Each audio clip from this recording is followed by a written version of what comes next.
Hello everyone. आज हम बात करने वाले हैं नॉमनक्लेचर ऑफ ग्लोमेरुलर डिजीज़ या ग्लोमेरुलर डिसऑर्डर की। तो ग्लोमेरुलर डिसऑर्डर का नॉमनक्लेचर कैसे करते हैं ये हम देखने वाले हैं। जैसे फोकल, डिफ्यूज, प्रोलिफरेटिव, मेम्ब्रेनस, ये क्या होता है। तो ये देखिए हमने यहाँ पे किडनी बना रखा है, बायोप्सी समझो। और हमने यहाँ पे देखिए 10 ग्लोमेरुलाई बना रखा है एक उसमें। और 10 बनाने का हमारा मेन मकसद क्या है कि जब हम ग्लोमेरुलोनेफ्राइटिस का इंटरप्रिटेशन करते हैं तो कम से कम वहाँ पे हमें 10 से 15 ग्लोमेरुलाई प्रेजेंट होना चाहिए, तभी हम जाके किसी रिजल्ट पे पहुंचेंगे। इस वजह से यहाँ पे भी हमने एग्जांपल के तौर पे 10 बना लिया है ताकि हम समझने में आसानी हो। तो देखिए मान लो ये ग्लोमेरुलाई हमारी है और इसको हम फोकल तब बोलेंगे जब 50% से कम ग्लोमेरुलाई इन्वॉल्व होंगी। जैसे यहाँ पे देखिए 10 हैं और 10 में से सिर्फ 3 ही हमें देखने को मिल रहा है, तो 50% से कम इन्वॉल्व है तो इसको हम फोकल बोलेंगे। और डिफ्यूज़ कब बोलते हैं, तो जब ये 50% से ज़्यादा ग्लोमेरुलाई इन्वॉल्व होती हैं। तो जैसे हमारे पास 10 हैं, 10 में से देखिए 8 इन्वॉल्व हैं, तो ये हम इसको डिफ्यूज़ बोल दिए। ये तो हो गया फोकल और डिफ्यूज़। और इसमें फिर होता है ग्लोबल या सिगमेंटल। तो ग्लोबल का मतलब होता है कि अगर पूरी एक ग्लोमेरुलाई है वो पूरी 100% इन्वॉल्व है एक ग्लोमेरुलाई, उसको हम ग्लोबल बोलते हैं।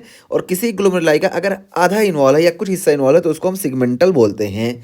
ठीक है, तो ये हो गया फोकल और डिफ्यूज़। ये पूरे बायोप्सी में बात की जाती है कि कितने परसेंट इन्वॉल्व है, यानी नंबर के हिसाब से। और एक ग्लोमेरुलाई में अगर पूरा इन्वॉल्व है तो उसको हम ग्लोबल बोलते हैं, और आधा इन्वॉल्व है यानी सिगमेंटल इन्वॉल्व है तो उसको हम सिगमेंटल बोलते हैं। ठीक है, तो ये हो गया। अब इसका एग्जांपल देखिए फोकल का, तो फोकल सिगमेंटल ग्लोमेरुलोस्क्लेरोसिस। तो फोकल से देखिए पता चला कि 50% से कम होगा, और सिगमेंटल से यानी जो ग्लोमेरुलाई इन्वॉल्व होंगी वो 100% नहीं इन्वॉल्व होंगी। तो देखिए यहाँ पे 10 में से सिर्फ 3 में देखने को मिल रहा है, इसलिए फोकल हुआ। और जिन ग्लोमेरुलाई में ये चीज़ देखने को मिल रहा है वो भी देखिए 100% इन्वॉल्व नहीं है बल्कि सिगमेंटल है। तो इसी वजह से इसको बोला जाता है फोकल सिगमेंटल ग्लोमेरुलोस्क्लेरोसिस। इसका एग्जाम्पल भी हो गया और हम यहाँ पे देख भी लिए।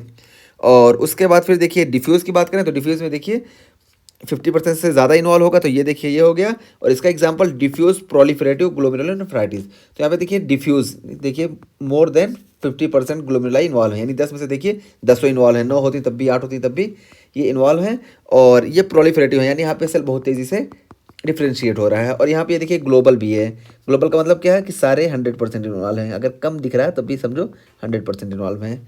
ठीक है, तो ये हो गया डिफ्यूज़ प्रोलिफरेटिव ग्लोमेरुलोनेफ्राइटिस, इसका एग्जाम्पल है। और उसके बाद फिर प्रोलिफरेटिव क्या होता है जी यहाँ पे बताया गया। तो देखिए हाइपर सेलुलर ग्लोमेरुलाई। तो ग्लोमेरुलाई जब हाइपर सेलुलर हो जाता है उसी को हम प्रोलिफरेटिव बोलते हैं। जैसे देखिए मेम्ब्रेनो प्रोलिफरेटिव ग्लोमेरुलोनेफ्राइटिस। तो मेम्ब्रेनो प्रोलिफरेटिव ग्लोमेरुलोनेफ्राइटिस, मेम्ब्रेनस, इसका एग्जाम्पल है। और प्राइमरी ग्लोमेरुलर डिजीज़ क्या होता है, तो देखिए primary disease of kidney specifically impacting the glomeruli. तो प्राइमरी ग्लोमेरुलर डिजीज़ क्या है, तो वो इससे पता चला कि जब प्राइमरी डिजीज़ होगी किडनी की और उसमें ग्लोमेरुलाई इफेक्ट होगी, इसी को हम बोलते हैं प्राइमरी ग्लोमेरुलर डिजीज़। और इसका एग्जांपल है मिनिमल चेंज डिजीज़। ठीक है, मिनिमल चेंज डिजीज़ में हमारी ग्लोमेरुलाई इफेक्ट हो जाती है और ये प्राइमरी ग्लोमेरुलर डिजीज़ है। और सेकेंडरी की बात करें तो देखिए सेकेंडरी ग्लोमेरुलर डिजीज़, तो सिस्टमिक डिजीज़ और disease of another organ system that also impact the glomeruli. तो सेकेंडरी ग्लोमेरुलर डिजीज़ नाम से ही पता चल रहा है कि इसमें ग्लोमेरुलर डिजीज़ तो होगी लेकिन ये प्राइमरी नहीं होगी, यानी प्राइमरी कॉज किडनी नहीं होगा बल्कि सिस्टमिक डिजीज़ होगी या दूसरे ऑर्गन से आएगी, और इसमें ग्लोमेरुलाई भी इन्वॉल्व होगी। जैसे एसएलई है और डायबिटिक नेफ्रोपैथी है। तो देखिए एसएलई और डायबिटिक नेफ्रोपैथी ये दोनों सिस्टमिक डिजीज़ हैं और इसमें ग्लोमेरुलाई भी इन्वॉल्व है, इस वजह से इसको हम सेकेंडरी ग्लोमेरुलर डिजीज़ के कैटेगरी में रखते हैं। तो ये हमारा नॉमेनक्लेचर ऑफ ग्लोमेरुलाई या ग्लोमेरुलर डिसऑर्डर ये हमारा कंप्लीट हुआ।